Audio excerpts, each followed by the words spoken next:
को आज Rouse Avenue court में पेश किया गया है।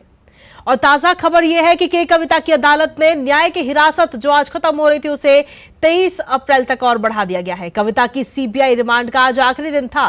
हालांकि आज सीबीआई ने अदालत से 14 दिन के लिए न्यायिक हिरासत में भेजने की मांग की थी।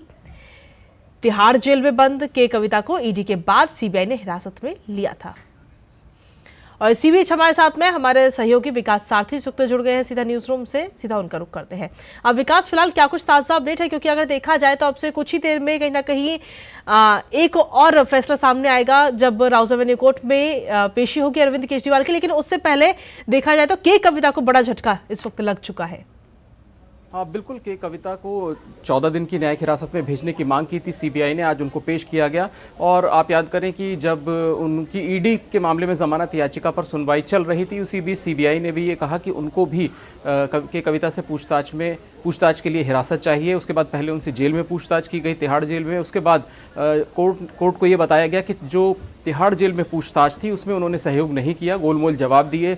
उन्होंने जो जवाब दिए हैं वो जो अप्रूवर्स हैं उनकी स्टेटमेंट से मैच नहीं होते। यही वजह थी सीबीआई ने कस्टोडियल इंटेरोगेशन मांगा था, जो मिला भी सीबीआई को। और आज जब जब सीबीआई हिरासत की अवधि खत्म हो रही थी तो फिलहाल सीबीआई ने कहा कि उनको 14 दिन की जुडिशियल कस्टडी में भेज दिया जाए।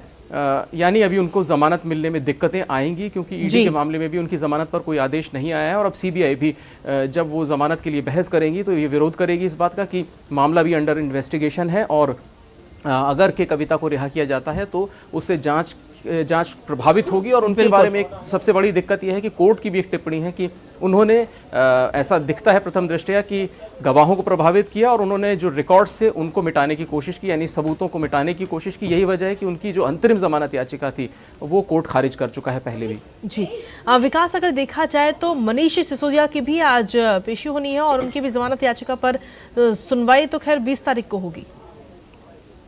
बिल्कुल, देखिए उनके मामले भी न्यायिक हिरासत की अवधि बढ़ेगी, इस बात की उम्मीद है। हालांकि उन्होंने जो जमानत मांगी है इस बार उनके ग्राउंड्स कुछ अलग हैं। वो केस की मेरिट या जो 1 साल के आसपास उनकी वो जो न्यायिक हिरासत में है उसको चुनौती नहीं दे रहा, बल्कि उन्होंने ये कहा है कि उनको अपनी पार्टी के लिए प्रचार करना है। इसीलिए उनको एक सीमित समय के लिए ही कम से कम उनको इस वक्त जमानत दे दी जाए, क्योंकि 5 साल में एक बार ये मौका आता है जब आम चुनाव में किसी भी राजनेता को हिस्सा लेना होता है। तो इसी वजह से उन्होंने यही ग्राउंड्स देते हुए जमानत की मांग की है। जी विकास, अगर बात करें दिल्ली के मुख्यमंत्री अरविंद केजरीवाल की, तो उनकी भी आज पेशी होनी है, क्योंकि उनकी भी जो हिरासत है वो आज खत्म हो रही है।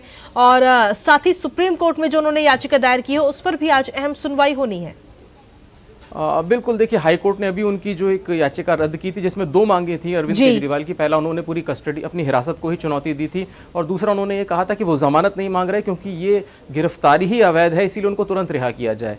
दोनों मांगों को कोर्ट ने ठुकराया था, हाई कोर्ट ने, और उनके खिलाफ काफी कड़ी टिप्पणी भी की है। आप अगर उस ऑर्डर को देखें तो उसने कहा है कि अरविंद केजरीवाल की भूमिका 2 वजह से स्पष्ट नजर आती है। कोर्ट ने कहा, प्रथम दृष्टया पहला, मुख्यमंत्री के तौर पर उन्होंने ऐसी नीति बनाई जिससे शराब कंपनियों को फायदा पहुंचा और रिश्वत का स्कोप पैदा हुआ, और दूसरा, आम आदमी पार्टी के मुख्य संयोजक के तौर पर उस पैसे का